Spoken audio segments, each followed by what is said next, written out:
Hello, नमस्ते everyone, welcome to my channel. जैसा कि आप सब जानते होंगे कि अभी आने वाले कुछ ही दिनों में दिल्ली में इलेक्शंस होने वाले हैं। सो आजकल जो सारा एनवायरनमेंट न्यूज़पेपर्स में, न्यूज़ चैनल्स में बना हुआ है वो इस इलेक्शन से रिलेटेड ही, अलग अलग पार्टीज़ के कैंपेनिंग से रिलेटेड बना हुआ है।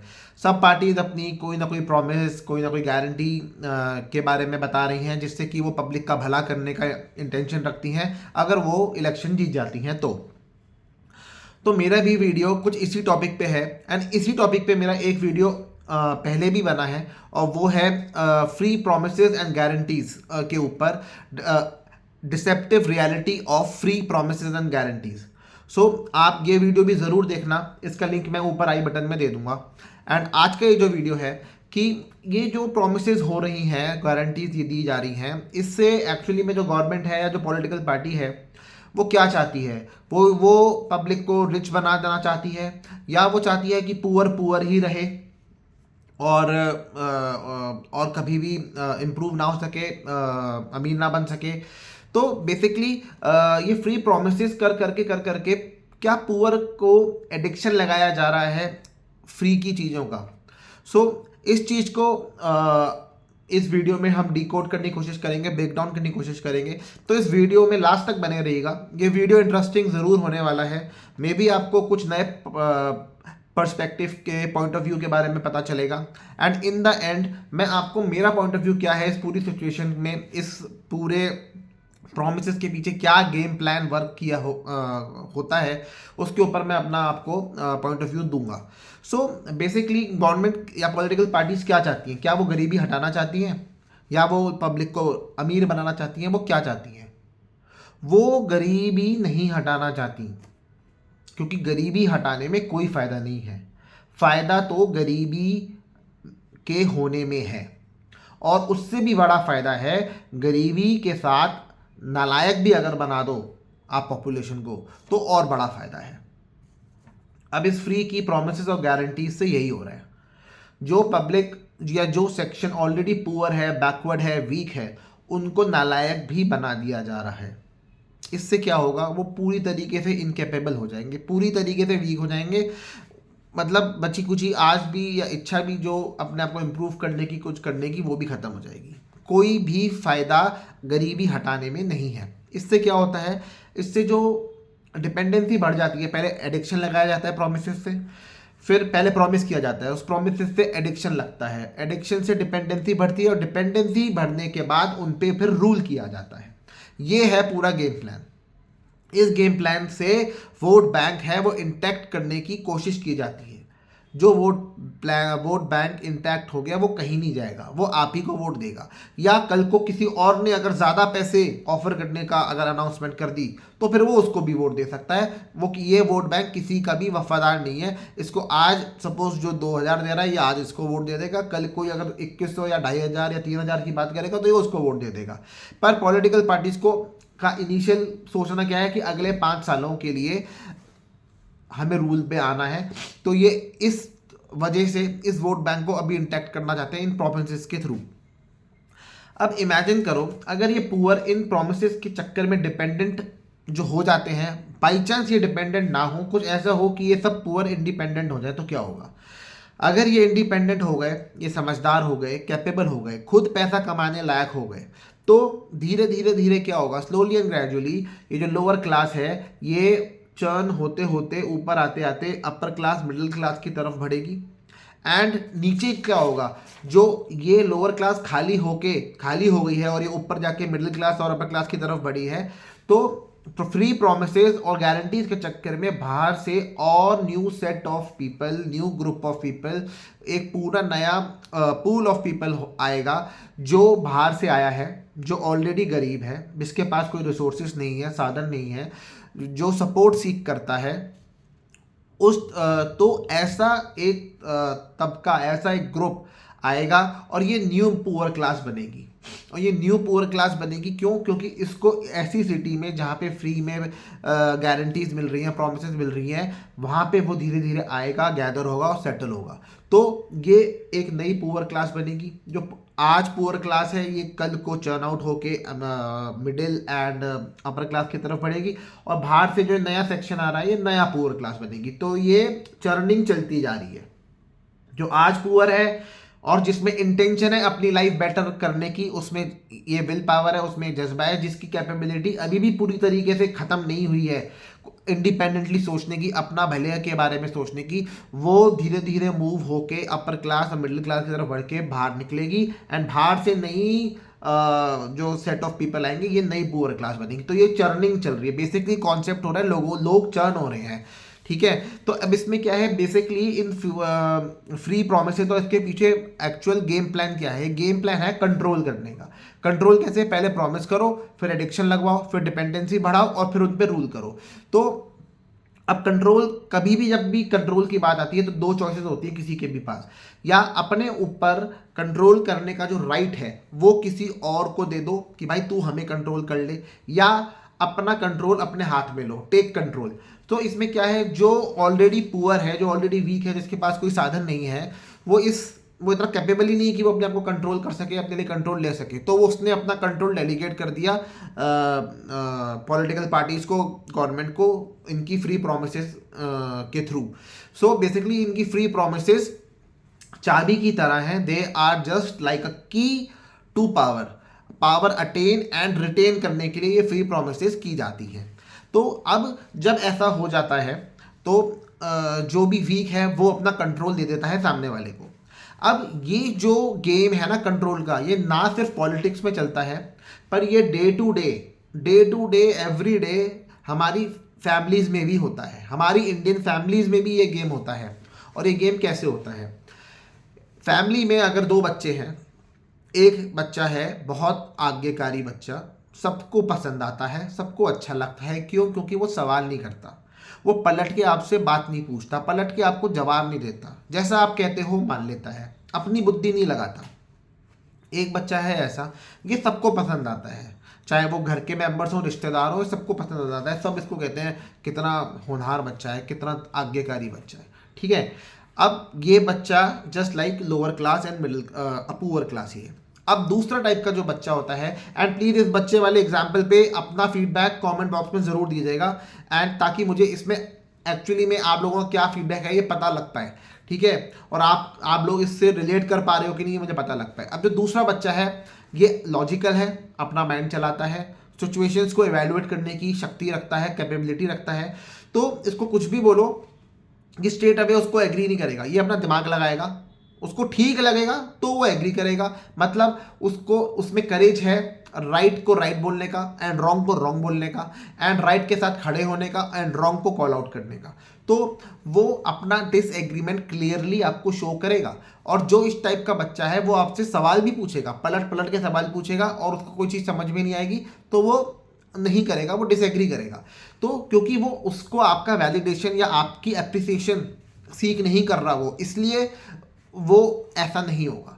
पर जो आज्ञाकारी वाला बच्चा है ना, वो आपकी वैलिडेशन, आपका एप्रिसिएशन सीख कर रहा है। तो अब ये जो बच्चा है जो लॉजिकल अपना दिमाग चलाता है, ये है मिडिल क्लास। तो अब मिडिल क्लास जो है, तो इसी वजह से मिडिल क्लास पे कंट्रोल करना टफ है, मुश्किल है, इसलिए लोअर क्लास को या उस आज्ञाकारी बच्चे की तरह ही कंट्रोल में रखने के लिए ये फ्री प्रोमिसेस की जाती हैं। अब लेकिन वक्त के संग संग जैसे जैसे चर्निंग होगी, लोअर क्लास को लोअर ही वो रहे, इसके लिए उनको ये फ्री प्रोमिसेस की जाएंगी। अब बेसिकली ये कंट्रोल का गेम तो समझ में आ गया। अभी कंट्रोल एक्चुअली में किया कैसे जाता है? अब कंट्रोल में किसी को भी किसी पे कंट्रोल करना है तो एक को थोड़ा स्ट्रांग होना पड़ेगा और एक को वीक होना पड़ेगा। अगर कोई स्ट्रांग या कोई इस लेवल पे है और दोनों इसी लेवल पे हैं, तो अगर कोई इस लेवल से ऊपर नहीं जा पा रहा तो इस वाले को अगर हम नीचे कर दें तो ये ऑटोमेटिकली स्ट्रांग हो गया।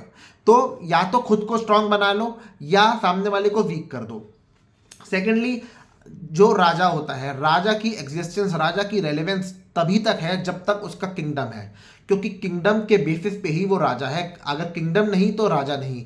तो इस चक्कर में क्या है, लोअर क्लास जब तक लोअर रहेगी, पुअर रहेगी, वीक रहेगी, वो पॉलिटिकल पार्टीज की, गवर्नमेंट की चुंगल में रहेगी, उनके कंट्रोल में रहेगी। पर जैसे जैसे धीरे धीरे वो माइग्रेट करेगी, वो बेटर लाइफ की इच्छा में, बेटर लाइफ पाने की इच्छा में अपने आप को कैपेबल बनाएगी, इंप्रूव करके करके माइग्रेट करके चर्न होके मिडिल क्लास, अपर क्लास की तरफ बढ़ेगी, तब वो मिडिल क्लास बनने के बाद सवाल पूछेगी। क्यों? क्योंकि उसको अब चुभेगा कि भैया उसका कमाया हुआ पैसे से आप इतनी फ्री की स्कीम्स चला रहे हो, पुअर और वीक सेक्शन ऑफ सोसाइटी को आप फ्री का पैसा बांट रहे हो, सामान बांट रहे हो। तो उसको एक चीज़ चुभेगी, उसको एक चीज़ दुख देगी, तो वो सवाल पूछेगी। तो एक तरीके से ये चीज़ किसी को भी पसंद नहीं आएगी। इसमें हुआ क्या, इसमें क्या है, लोअर क्लास लोअर ही रहे, इसी में फ़ायदा है, वो अपर बन जाए इसमें किसी का फ़ायदा नहीं है।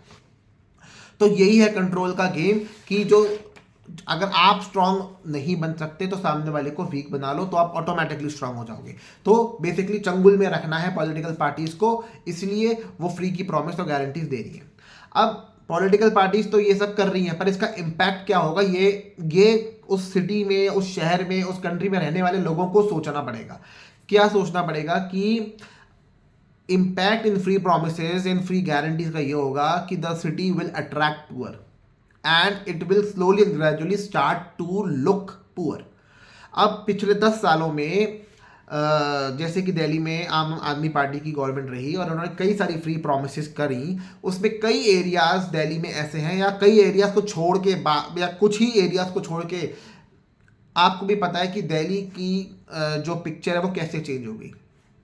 तो द सिटी जहाँ पे ऐसी प्रोमिसेस की जा रही हैं, that city will attract poor and will start to look like poor and, पर इसमें क्या है, पॉलिटिशियंस को इस इम्पैक्ट से कोई लेना देना नहीं है। उनका शॉर्ट टर्म विजन है, उनको अगले 5 साल से मतलब है। उन 5 सालों के लिए उनको पावर चाहिए, और वो पावर लेने के लिए कुछ भी प्रोमिसेस और गारंटीज वो करेंगे। अब पर सिटी में रहने वाले लोग, जिनकी कई जनरेशन इस सिटी में पहले रही हैं, आज भी रह रही है, और आने वाली जनरेशन भी इस सिटी में ही रहने के चांसेस हैं, या इसमें काम करने के चांसेस हैं, पढ़ने के चांसेस हैं, इसमें पैसे कमाने के चांसेस हैं, उन लोगों को लॉन्ग टर्म विजन रखना पड़ेगा। और लॉन्ग टर्म विजन उनके लिए रखना ज़रूरी है, क्योंकि उनके लिए ये कोई 5 साल का गेम नहीं है। अब मैं इसमें, अब मेरा पर्सपेक्टिव क्या है, मेरा पॉइंट ऑफ व्यू, मेरा आउटलुक क्या है, मैं अब इसमें वो चीज़ बताता हूँ। इसमें हमारा आउटलुक, हमारा पॉइंट ऑफ व्यू ये होना चाहिए कि हमें हमारा फ़ायदा मैक्सिमम कहाँ है, हमें ये सोचना है। हमारा फ़ायदा मैक्सिमम कहाँ है, हमें ये सोचना है। सपोज मैं आपको दो सिचुएशंस देता हूँ। पहली सिचुएशंस, आपको एक गुड एंड बैड पर्सन में सिलेक्शन करना है जो आपके लिए अच्छा रहेगा। तो वो आप क्या सिलेक्ट करोगे? ऑब्वियसली इस चॉइस बहुत आसान होगी, क्योंकि हर कोई गुड ही सिलेक्ट करेगा। पर अब आपको मैं सिचुएशन नंबर 2 दूं, जहां पे 2 लोग हैं, mister A and mister B, and दोनों ही बुरे हैं, दोनों ही बैड हैं। अब आप किसको चूज करोगे? आपको एक को चूज करना है, तो आप किसको चूज करोगे? अब ये चॉइस का करना, ये सिलेक्शन का करना आपके लिए मुश्किल है, क्योंकि दोनों ही बुरे हैं। तो इसमें you have to select the person who is less बुरा, जो कम बुरा है, उस पर्सन को सिलेक्ट करना है। अभी कम बुरा कैसे ढूंढोगे? कम बुरा वो इंसान है आपके लिए कि जिसके सिलेक्ट होने के बाद नुकसान जो एग्जिस्टिंग हो रहे हैं वो कम हो जाएं, मिनिमाइज हो जाएं, और थोड़ा सा फायदा हो जाए। क्योंकि भले ही फायदा कुछ ना हो, पर एग्जिस्टिंग नुकसान अगर इतने हो रहे हैं, अगर वो रिड्यूस होके इतने हो जाएं, तो ये भी फायदा ही है। मतलब फायदा जहां मैक्सिमम हो और नुकसान जहां कम से कम हो, वो ऑप्शन चूज करना पड़ेगा।